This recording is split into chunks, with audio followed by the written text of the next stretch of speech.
Alright, so this is Physics 1C for September 13th. Last week, we met on Wednesday, and the last thing that we discussed was how to find the electric field for different objects. And to just summarize what we did at the end of class, we were talking about the electric field for a line of charge. And we said that if I have a line and it contains uniform charges, that we can describe the electric field if we come out to the midpoint right here. And we found that that electric field was going to tend to point in a straight line like this. Okay. And we found a value for it. And I'm going to go back to our derivation from the last time, which is right here. It involved doing a lot of calculus. You can follow through in the video. You can go back to the lecture notes if you want to. But ultimately, this is the result that we got. Okay. And I'm going to come over to our next slide here. I'm going to paste it because I want to talk about the result that we got. And I'll label what all the different things mean here to remind you. So we got this result, but it was the very end of class, and so we didn't really get time to talk about it at all. And I didn't really get to answer questions about it in case you happen to have questions. So I wanted to start today by doing that. It'll be different if it's not in the midpoint. Yeah, it'll be different formula. You have to redo the same kind of derivation that I did, but you just do it from a different position, Tonbui. And I know you all have a homework question that's like that. So yeah, if you have to do it from down here, yeah, I knew what you meant. I kind of figured that out. Yeah, you have a problem where you have to find the electric field at one end, right? And you're going to go through the same process of what we did, but the answer is going to be a little bit different. And you'll also have an x and a y component when you do it from a position right here. So we found that there was just an x component, and it was equal to this expression right here, where a was the distance from here to here and here to here.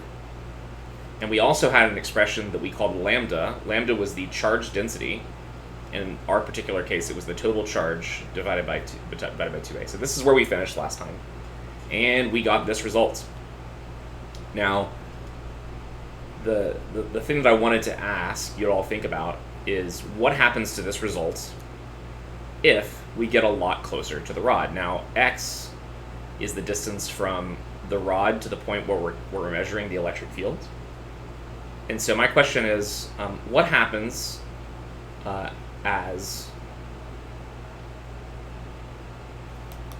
what does Ex, the x component of the electric field, go to if we get really, really close to the rod?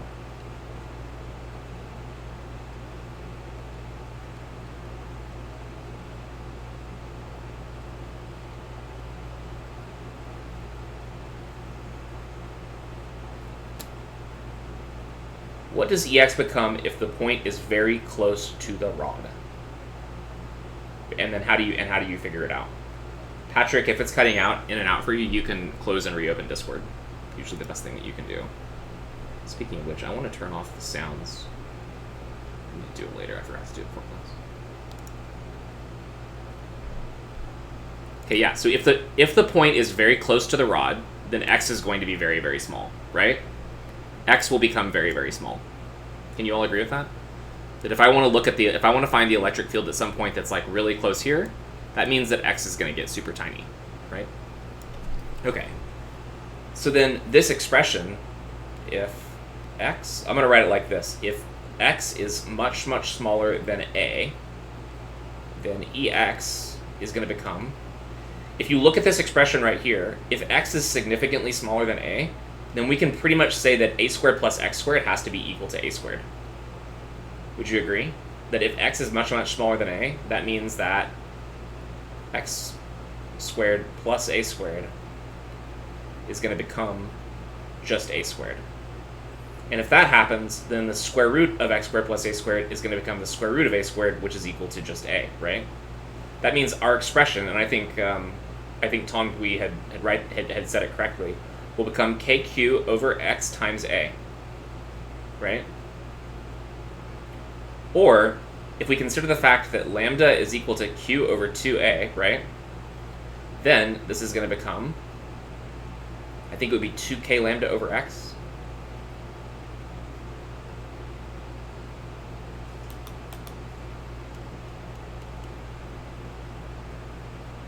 Now, if x is significantly smaller than a, there's another way that we can state this. If you get really, really, really close, so if I came to a point that was like right here and I asked to find what the electric field is, this would be a good approximation of the answer, okay? And in addition to that, if I asked a different question, if I said, suppose that I give you a rod that doesn't have a finite length, but instead has an infinite length, okay? This would also be the electric field that you would get. So this is also the electric field. Oops. Near an infinitely long rod, or you could just say a very long rod, however you want to say it. Just to be very specific, I'm going to say infinite, but it doesn't actually have to be infinitely long. Infinitely long charged rod. Okay? And you're going to find that this approximation is going to be very, very useful, as we'll see here pretty soon. We're also going to derive it using another. Is this the same as the formula E equals lambda over 2 pi epsilon naught r? It is, because remember that k is equal to 1 over 4 pi epsilon naught, right? Oops. 4 pi epsilon naught. So this expression, you can also write it as E is equal to lambda divided by 2 pi epsilon naught times r, which is what you wrote, right? These are equivalent statements, and you can prove that they are by using that expression right there. Remember that epsilon naught and k are both electric constants. They just have different ways that they're written. They have different units, but they basically represent the exact same thing. All right. So r in the formula x, distance to, yeah. R in this formula would be x, right? Sorry. And that would be an x right there. Sorry. And yeah, x would just represent the distance away from the rod. And the reason why you might use an r is because you would have the same answer if you came in front. Now, you'll notice with this definition of the electric field, it falls off as you get farther and farther away from the rod. And that's, I think, all we're going to say about it right now. Does anyone have any questions about this? Just finishing up from last time. This one only applies to the midpoint. If the rod is actually infinitely long, Tombui, then these will apply anywhere, right? This doesn't have to be midpoint. These two equations, because if it's an infinitely long rod, where's the midpoint? You know what I mean? It's like asking where the center of outer space is. There's no center. You know what I mean? There's just, it's infinite. Well, outer space is a bad example because we do think it's finite, but I mean, I say that cosmologists think it's finite. I don't know if you all think outer space is finite. Okay, so the next thing I want to do is continue with these electric field derivations, and we need to do 2. We have to do 2 of these, and then after we do those, we're going to hop into talking about electric field lines, which is going to be related to the lab we'll do this week, and then we're going to go into electric flux, which is directly related to electric field lines. All right, so the next uniform electric field calculation that we want to do, we only have one more after this, is for a uniform ring of charge. So suppose I have a ring drawn like this, 3-dimensionally. Suppose that it carries electrical charges, and that charge is uniformly distributed throughout it. And let's read what it says. It says, a ring of radius A carries a uniformly distributed positive charge Q, total charge Q. We want to calculate the electric field due to the ring at a point P, lying a distance x from its center along the central axis perpendicular to the plane of the ring. So here's the ring, here's the center, right? And there's an axis coming out this way. And we want to find the electric field at point P. Now, quite a bit of things have been drawn on this diagram already, and I'm going to use them in the interest of saving time. So what have we done here? So this ring right here, right? We know it carries a total charge Q. We know from last time that the way we handle problems like this is we define some small dE that represents the electric field at a location, and we say that it's going to create an electric field K times dQ divided by R, where dQ ends up being, dQ is equal to something like lambda times a length. So it could be dx. In this problem, I'm probably going to use ds because it's a curvy thing. But dq is a small amount of charge. So the first step in doing any of these problems, pay attention, this should be the first step you do on, other than you draw the picture, right? After you've drawn your picture, the next step is to take the object and slice off some piece of it. And we call that piece dq. Okay? And then we say, for that little piece dq, it's basically like a little point charge. R squared, thank you. This should be R squared. Sorry about that. This should be, so this is a point charge. We know what the electric field of a point charge is. It's given by this expression right here. So then we need to draw a radius. The radius is going to be drawn from the point down to the P. That's R. It's the distance R here. It's not really a radius, it's the distance R. Okay, we're calling it R.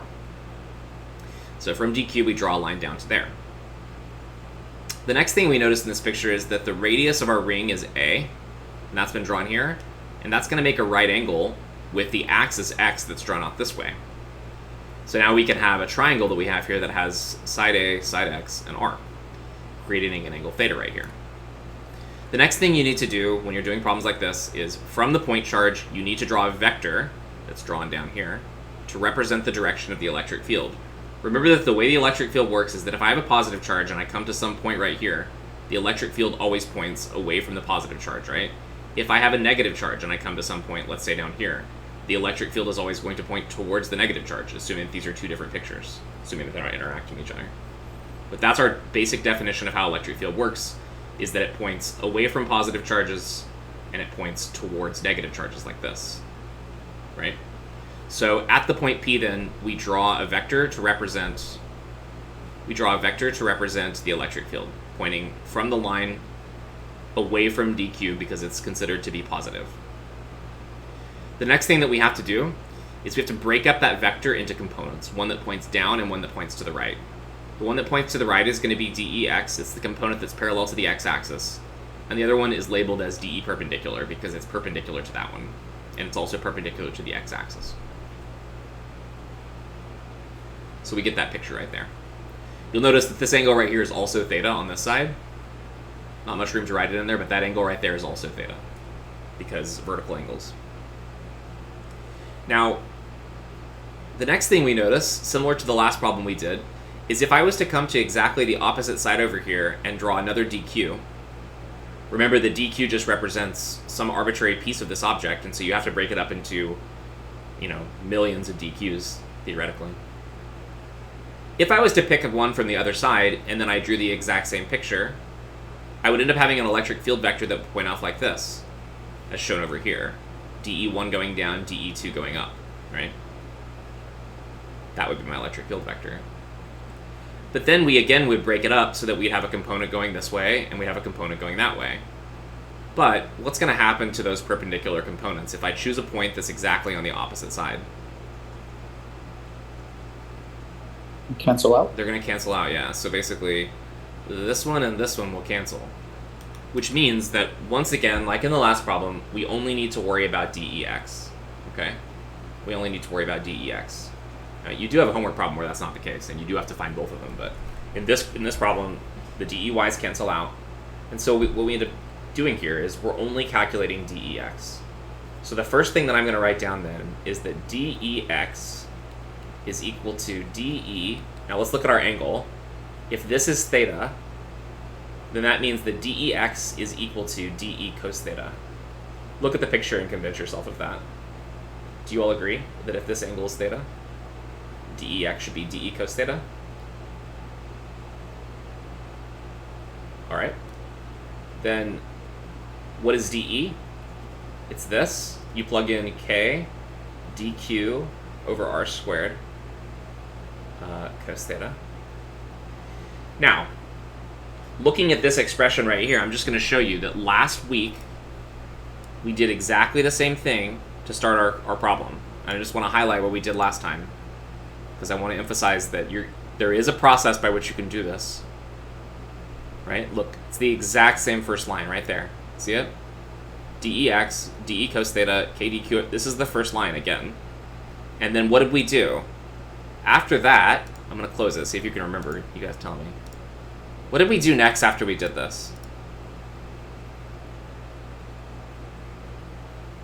What do you think we should do?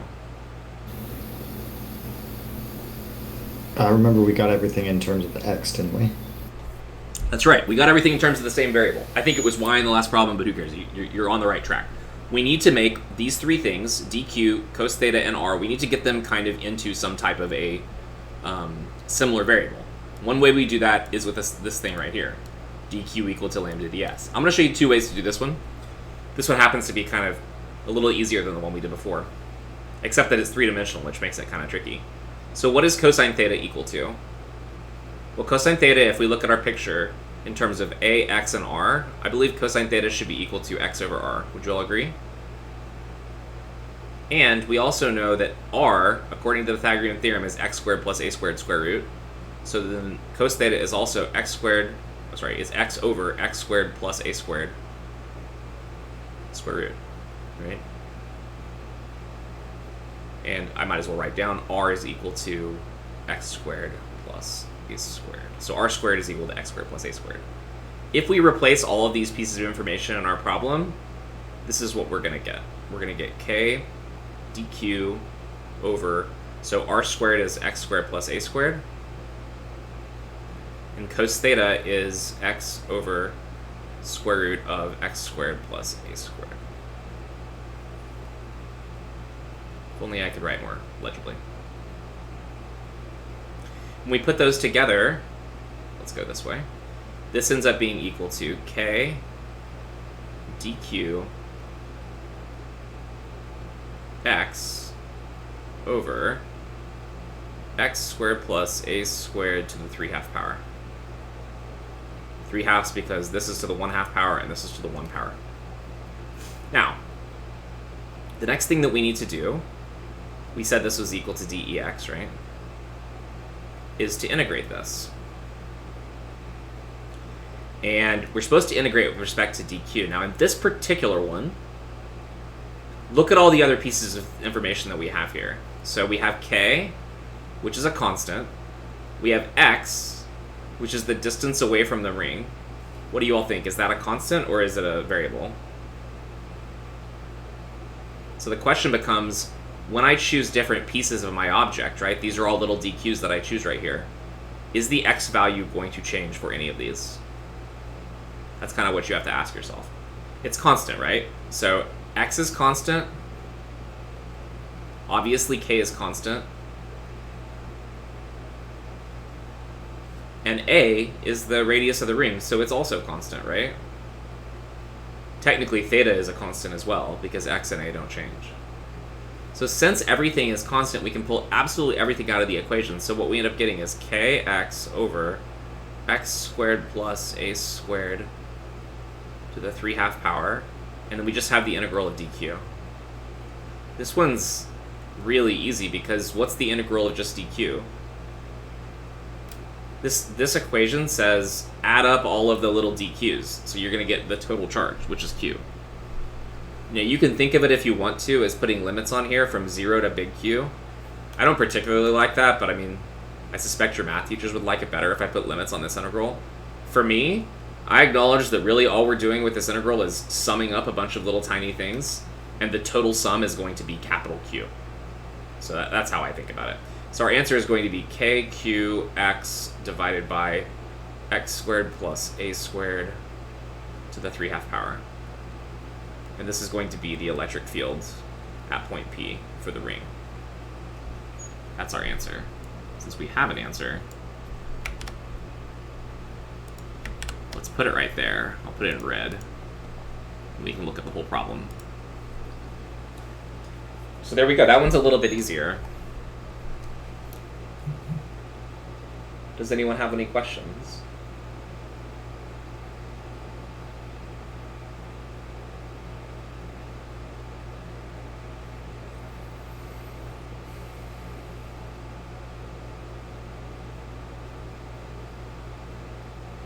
No questions? Everyone understands everything completely? Okay, that's what I thought. I'll give you a little bit of time. We gotta keep moving here, but yeah, feel free to ask.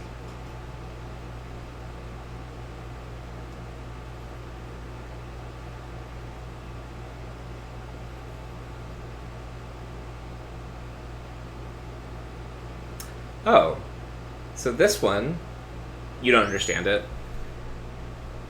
Let me ask you this question, Angie. Let's take our ring, okay, and let's break it up like this. Suppose I tell you I have an object that carries a total charge Q, okay? Q is the whole thing is charge Q, right? Yeah, Patrick, I totally understand. That's why working on this stuff before you come to class is really helpful, because if you already have done it, then you're going to have your own questions, right? This is why reading beforehand is really valuable. And I'm not saying by any means that you didn't read before you came to class or anything like that. I'm just saying, like, I know what you mean. You have to kind of... Okay, so going back to your question, Ange, the DQ into Q. So I've got this object Q, right? What if I told you that I broke it up into 10? Okay, 10's a lot. 8. Let's do 8. Because I can break it up into 8 equal parts pretty easily here. Okay, so I have an object, and suppose that I tell you I break it into 8 parts, and each one of these is my DQ. So I've got a DQ here, I've got a DQ here, I've got a DQ here, DQ here, DQ here, DQ, DQ, DQ, right? There's 8 of them, right? That means that big Q would be equal to 8 times DQ. Does that make sense, Ange? Is this problem from the textbook? Your textbook, this particular problem, exactly this problem, is in the textbook. It is not the same example number, though. Clavi. It is in the textbook, though. I don't use the textbook examples because the pictures look terrible whenever I copy them onto here from the PDF. I'll just show you. Let me just show you where it is in the textbook in case you want to know. Electric fields. Electric fields. Right here. Oh, this one. Yep, that's because it's the other textbook. I was like, that one is from your textbook. So we're in this chapter. Electric field calculations. We did that. We did this problem, right? Last time. Here it is, right here. It's 21.9 copy. Same problem, right? Ring and charge. And the next problem we're going to do, oh, we did this one, right? And then we're going to do charge disk. So different books, they all have the same things, but as you can see, like this picture here, you see all these strange artifacts that I don't even know where they come from because it's a PDF. But whatever. It's supposed to be like vector-based. So I don't know. Anyway. Okay, going back to your question, Ange. I have an object. I tell you the total charge is big Q, and then I tell you I'm going to break it up into 8 pieces, right? And I say, what's the total charge going to be? Well, you know the answer. It's going to be 8 times whatever that was, which is clearly 1/8 of the charge. Does that make sense to you, Ange, before I get directly to your question? Okay. So what does this mean? So for me, when I look at the integral sign, I don't think calculus, integral, antiderivative. I don't think about that. What I think when I see this, at least with the way we use it in physics, is this is a sum. This says to sum up every single DQ. And what are you going to get when you sum up all the DQs? You're going to get big Q. Right? When I break this object into 1,000,000 little pieces of DQ, the total of 1,000,000 times DQ will also be Q. Because DQ is just, you know, a portion of, that I've taken out of it. Does that help you to understand a little better? I hope it does.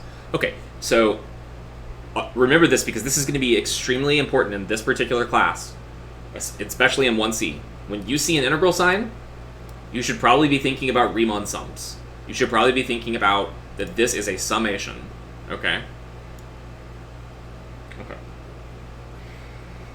So that's our result, kqx over x squared plus a squared to the 3/2 power. I want to emphasize that I know for a fact that one of the lab manual problems that you have is going to involve a ring of charge like this, and it's going to be a problem where what's going to happen is you're going to have a ring like this, and it's going to carry positive charges, right? You know, it's specifically for a ring, Patrick, and you have to be on axis, right? It can only be along the axis where this is the distance x. But that's a good question. It's specifically for a ring on axis.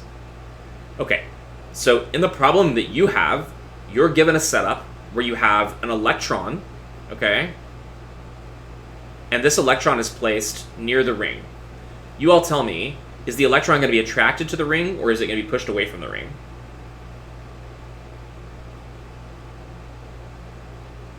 It's attracted, right? We know the direction of the electric field vector, right? The electric field at this location is to the right, right? The electric field here is this way.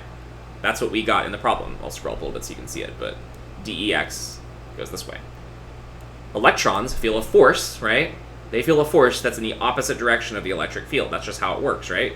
Because if you remember, just to remind you, the force is equal to the charge times the electric field, and when the charge is negative, it's going to feel a force that's opposite because of the negative sign that shows up here. So that's the direction of the force. Now, what about when the electron gets to this side? Is it going to be attracted to the ring again? Yeah, of course. It's also going to be attracted on this side. Now, do you all remember anything in previous physics classes that you've done before that acts like this? Where it's attracted always to the center like this? If it's on the right side, it's attracted to the left, and if it's on the left side, it goes to the right. Can I explain anything about the direction of F? I don't know, it's right there. You have an electric field vector, you put a negative charge there, you take the sign of the charge negative times the electric field, the force goes to the left. It's right there in the, I guess I'm being kind of snarky about this, but it's right there in the definition, right? Not centripetal force, Justin, that's kind of close though. You're thinking, that's a good guess. Simple harmonic motion, yeah. Simple harmonic motion.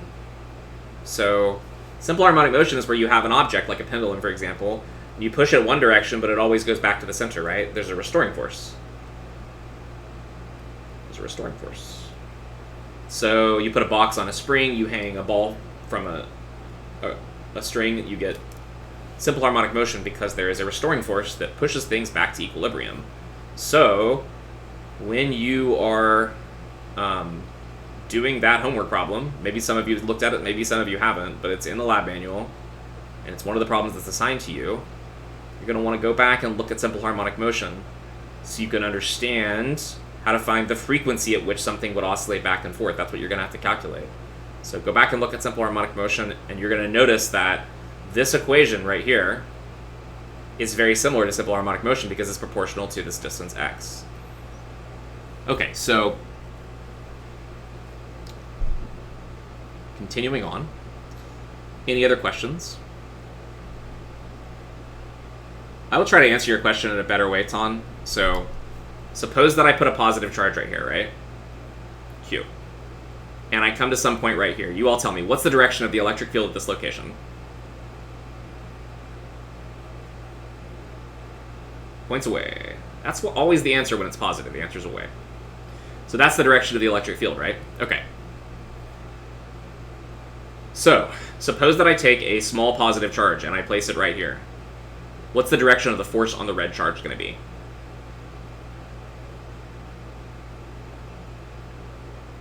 The force on the positive charge is also going to be away because it's going to be pushed away from the positive charge right here.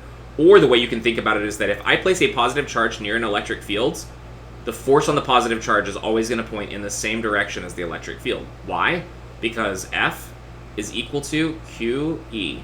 There are no absolute value signs here, right? So if the electric field is equal to 5 newtons per coulomb, and Q is equal to, let's say, 3 microcoulombs, right? Then the force, oh, and let's do more than this. Let's say that E is equal to 5 newtons per coulomb I hat, okay? If I plug this in, I'll get force is equal to positive 3 microcoulombs times 5 newtons per coulomb times I hat, and the vector stays in there, because notice it's a vector equation. Vector on the left, vector on the right. So if E is a vector, I write 5 newtons per coulomb, and I put the I hat in there, right? My answer for the force, then, is going to be 15 micronewtons times I hat. Positive, right? Which means it points to the right. Yeah? Now, if we do the same problem, but instead of a positive charge, we throw a negative charge in here, right? So we get rid of our positive charge now.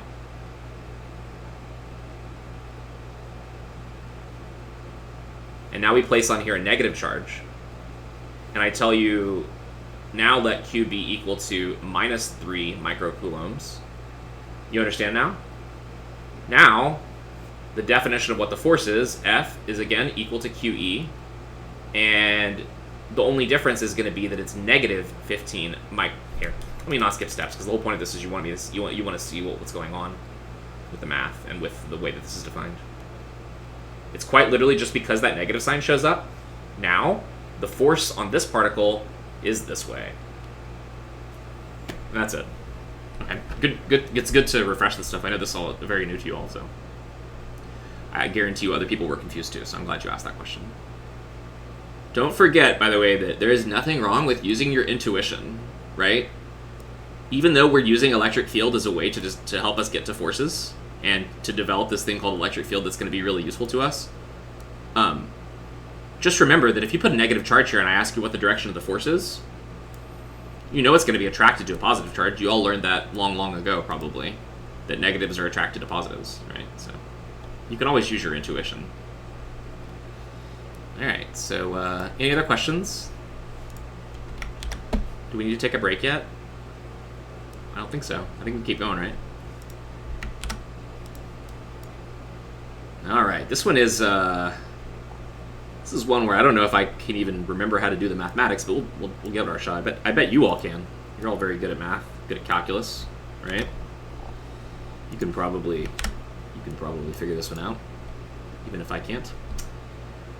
Okay, so the uniformly charged disk, you have one or two problems in the lab manual that they're going to look like this. At least one, I don't know, maybe two. Okay, so here, the only difference between this and the previous problem is it's now a disk instead of a ring. It says a disk with radius capital R. Blow it up a little bit so you can see it. A disk with radius capital R, you can see here, capital R, it's the outer radius of the disk, has a uniform surface charge density sigma. Okay, so this is a new symbol. We'll have to talk about what that is. Calculate the electric field at point P that lies along the central perpendicular axis of the disk and a distance x from the center of the disk. So this distance is x. Here's our ring.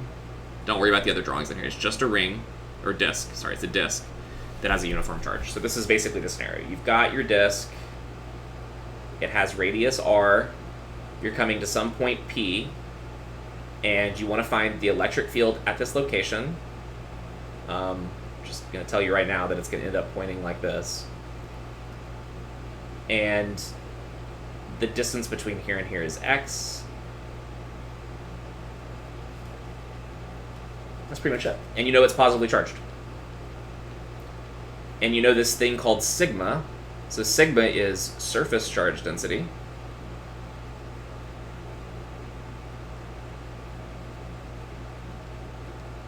And sigma is equal to total charge divided by area. So in this particular problem, what's the area of the whole disk going to be?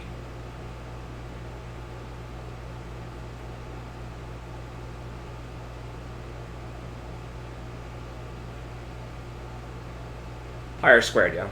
So pi times big R squared. That's what our sigma is going to be. Right? And before we had said that dq was equal to lambda dx. When there's a sigma, it's going to be dq is equal to sigma dA, where dA is going to be a small area element. Small area element. If that doesn't make sense to you, if you look at this equation right here, one way you can think about it is that since it says sigma is equal to q over a, we'll just throw a d in front of there. So it's dq over dA. And then you can get to that equation. You also have to kind of make this smaller, because you're going to be talking about a small dq. However it makes the most sense to you, but the point is that this is going to be something we're going to need. You're going to take the charge per unit area, which is this, and we're going to multiply by dA to figure out just how much charge there is and the little cut that we make. All right. So we're going to approximate when we'll use sigma or lambda. Lambda is for linear charge density when it's a line, like the first problem that we did last time. Here we used lambda because it was a line, right? Charge over a line, charge over length. And we use sigma when it is surface charge density. That's pretty much it. Does that make sense? Our approach to this problem is going to be a little bit different, as you maybe can tell from the way that things have been drawn in this picture right here. What we're going to do is say, we already know that this is the electric field of a ring of charge, right?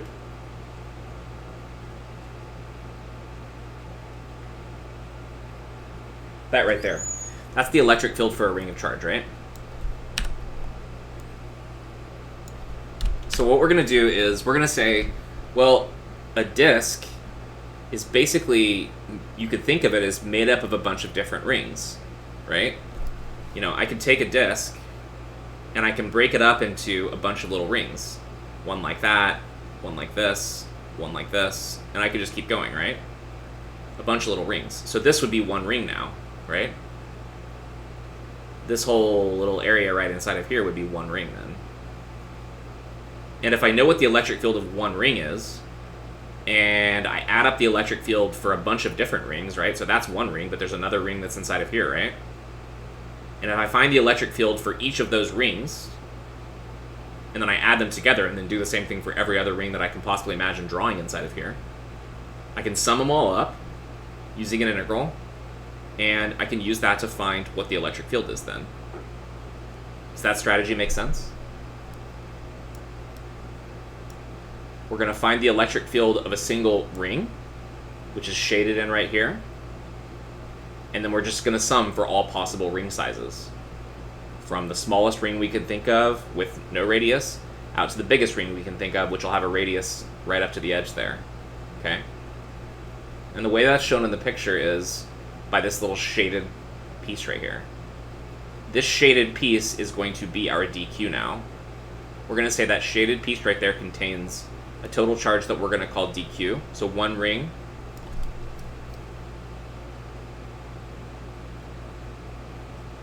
has charge dq, and it also has area dA.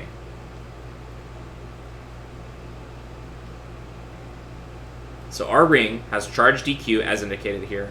It's also going to have an area. The shaded piece right here has an area that we call dA. That's the entire area of the ring. It has a radius that we're calling little r. That's the radius of our little ring, our cut ring. And it has a thickness dr.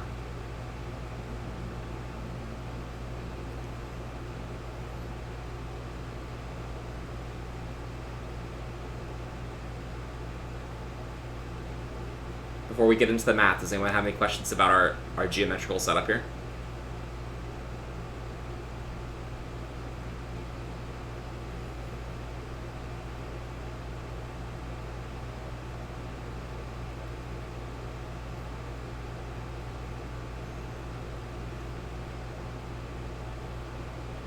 No questions means usually that people are so confused that they don't even know how to ask a question. So I'll give you a few seconds. Just try not to take too long. If you do have a question, just go ahead and ask. Doesn't matter how silly you think it is. Asking any question at all will definitely help everyone to understand what's going on.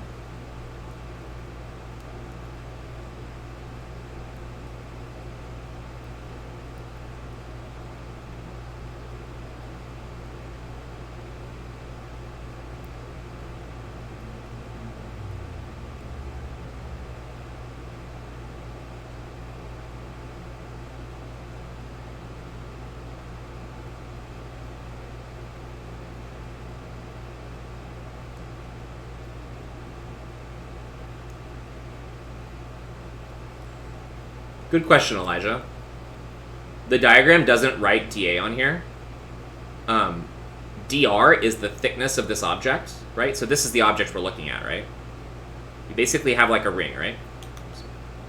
So we've got a ring. And what I'm telling you is the area of the ring, okay? The area of the ring is dA. If we take the area inside of here, the area of that is dA, right? But the thickness of it is dr, and the radius is r. Does that help you to understand?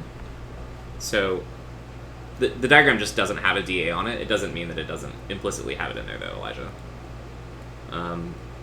That dA is going to have radius big R minus little dr.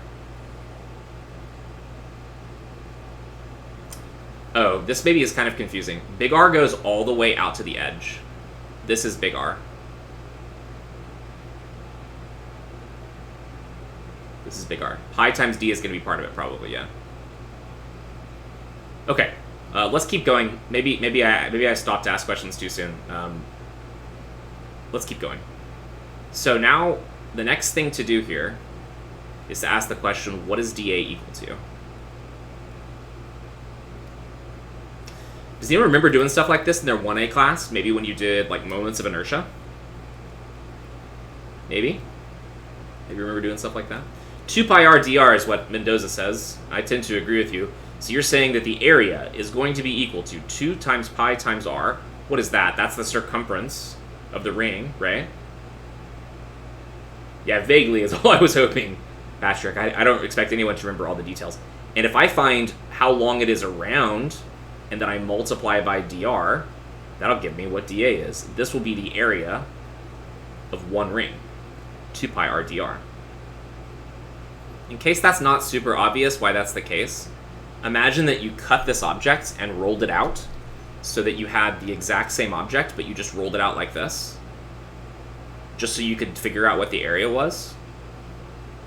Then, see what I mean? You're cutting it. Imagine this is like a piece of like paper towel that was rolled around a paper towel, and you just you pull off one sheet and you lay it out so it's flat now.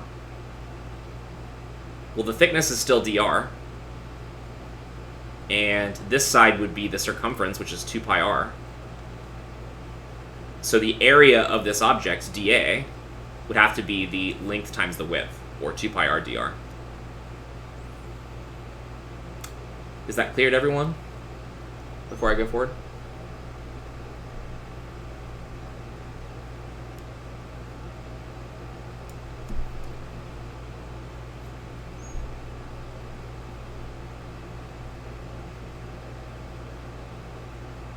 Does this make sense? That this would be what the area would be?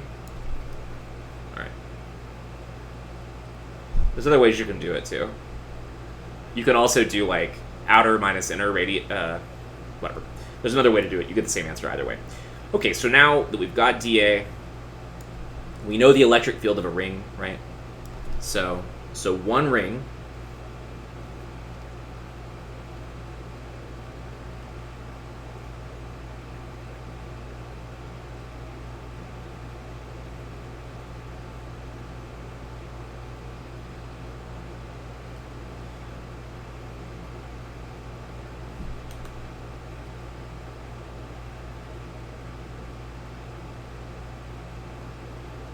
Okay. For one ring, I'm going to say we're going to get an electric field dE at this location. Just this one ring right here. You're going to get an electric field dE. And from the previous problem, we know it's going to take on this form right here, right? We know that it has this form. But now, what is Q? In the previous problem, Q is the total charge on the ring. Now Q has become dQ.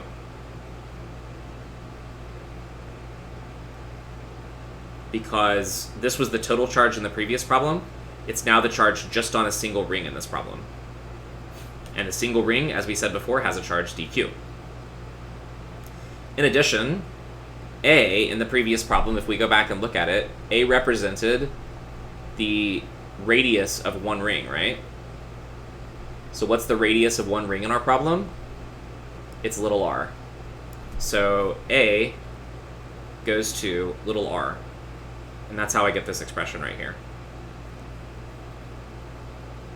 X is the same. X is the same in both problems. We'll go back and look just to verify. See, X was the distance here. And in this problem, it's the same thing. So we don't need to change X. Good question. Does that make sense that one ring is going to give you this? Okay, and this represents the electric field for any ring. You could have a ring that has a radius of 0, right?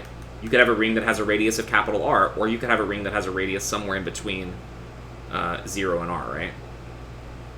And so now if we want to actually calculate what the electric field is, we're going to have to integrate both of these, i.e. we need to add up the electric field from every single ring that's possible. So what will the range on this be?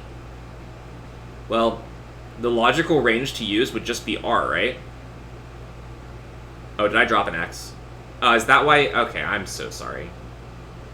My bad. There's an X right here. So sorry about that. I made a mistake because there's an x there, and I forgot to put it right here. So I apologize for that. Thanks for noticing that.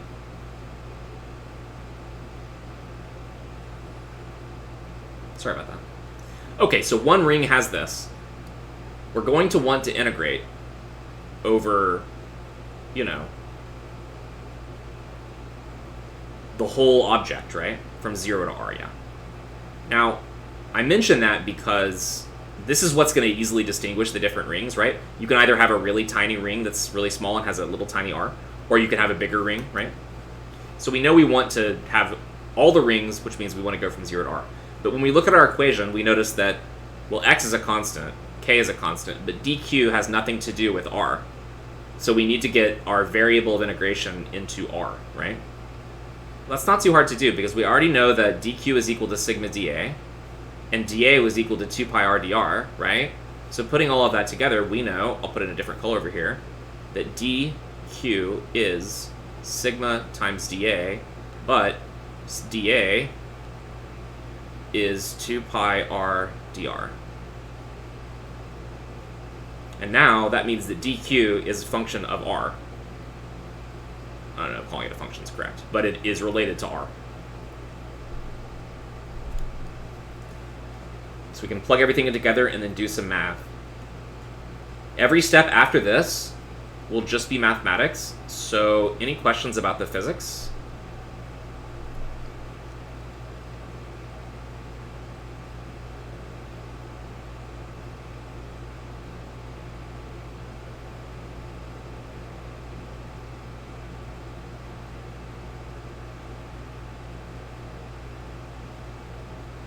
i.e. how we got to this position, or the geometry.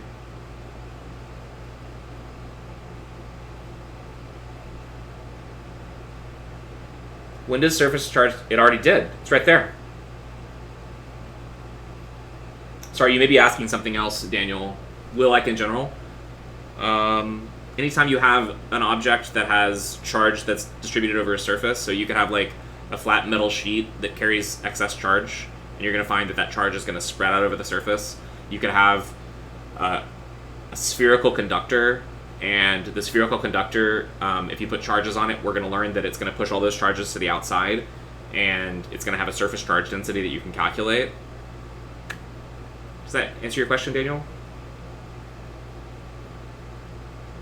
X is a constant, Poppy. Yeah, X is a constant. Yes, Josh, for the same reason for the ring. We're just identifying. See, I mean, what did we do? Let's look back to our answer for the ring. I know that this is all just like symbols, and it's hard to... This was our answer, right, for the ring? This X just represents how far away from the ring you are. Now, it's technically a variable, it just isn't changing in this problem. Like, we found an answer that's good for any value of X, right? That's right, Evan, yeah. The EYs cancel out. Here's another question. Do we have to worry if it's EX or just E? Well, in this one, you know, I guess I could call it EX. We could still call this EX, I guess, because I called it EX up here. It's okay, you can call it EX or E in this particular problem. It's definitely only going to have an X component.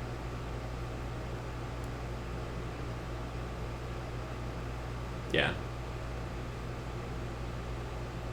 You've got kids, you know how frustrating that is. I understand, Patrick. I totally understand that it is very difficult to like keep up with all this math, be alt-tabbing, switching windows, and then also, yeah, I totally get it. I appreciate you saying that. It does feel like I'm talking to the void, but I know I'm not. I know that a lot of you are there. And that's okay. I have to make sure that I am going slowly enough that you can understand, and I also have to go fast enough that we cover enough stuff so that you're prepared when you go home and do your homework and stuff. So I'll stop from time to time just to create that balance if possible. Okay, so I think we're good to keep going then. So this is what we got to, and now it's quite literally just a math problem at this point. So in fact, I think we've got enough time that I could just ask you all to... this is a good thing to do over the break, actually. So now, let's just get it out. Let's get it into the simplified form that we need to get it into. So it's going to be... The 2 pi and the sigma can come out, so we're going to get 2 pi k sigma x integral from 0 to capital R of r dr over x squared plus r squared to the 3/2 power. I think I was wrong. I think this is actually an easier integral to do than we had last time. So what I'm going to do is we're going to take a break right now. I'll let you try to solve the integral yourself over the break, and then when we come back, we'll solve it together. So let's take a break for 10 minutes. We'll come back again at 2:20. We have 3 hours today, right? We do. I think we do. Oh boy, did I start? I did record this one.